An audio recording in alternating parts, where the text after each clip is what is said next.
Greetings, friends. It's Pastor Will, and welcome to episode 43 of the Emmanuel Forum for the week of December 29th, 2024, the first Sunday of Christmas. And for our final forum of 2024, we will be discussing the topic, the fascinating history of Christmas. Have you ever wondered how Christmas became this worldwide celebration that we know today? It's a story packed with ancient traditions, cultural mashups, and even a few controversies along the way. Let's dive into the history of Christmas from its humble beginnings to the global holiday that we all know and love.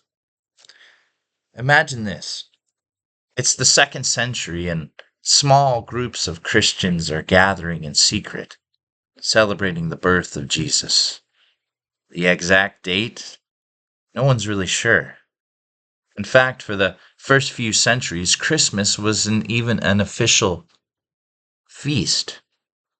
Early believers were more focused on Easter, the feast of the resurrection of Jesus. It wasn't until the 4th century that the date of December the 25th took center stage. Why December the 25th? The first written record comes from a Roman document called the Chronograph of 354, which casually mentions December the 25th as both Jesus' birthday and the festival for Sol Invictus, the unconquered sun, a Roman god. Coincidence? Maybe not. The Roman Empire loved their festivals, and connecting Christmas to the solstice made it easier for people to adopt this new celebration and their new religion from the emperor of the Roman Empire, Constantine. But don't think it was all about sunshine or soul. In the East, Christians celebrated Jesus' birthday on the 6th of January, tied to Epiphany. It wasn't until the late 4th century that December the 25th spread to places like Constantinople and Antioch. Slowly but surely, Christmas started to feel like a unified celebration. We fast forward to the Middle Ages and Christmas is catching on, but not in the cozy, candlelit way that you and I imagine today. I mean, sure, there were church services and nativity plays, but there were also rowdy parties and gift giving and traditions borrowed from pagan festivals like Yule and Saturnalia. Think ivy and holly and feasting, and yes, caroling.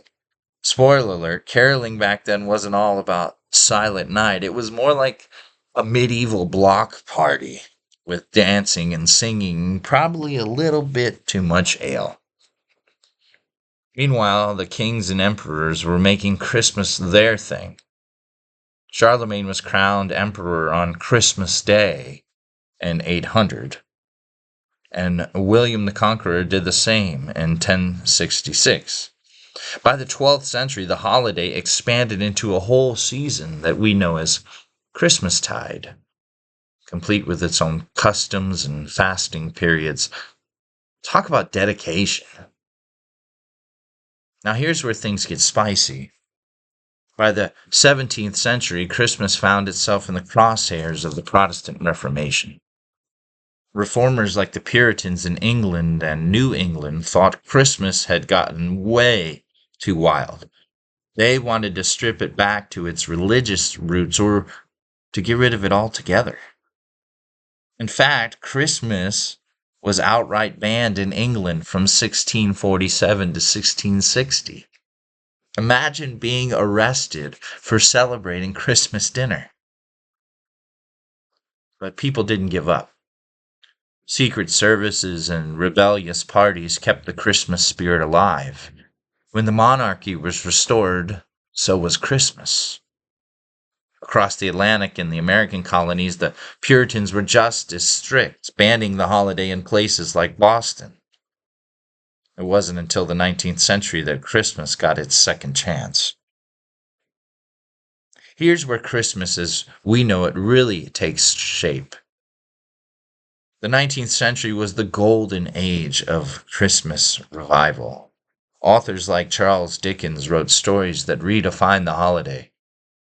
Think A Christmas Carol and its iconic message of generosity and goodwill.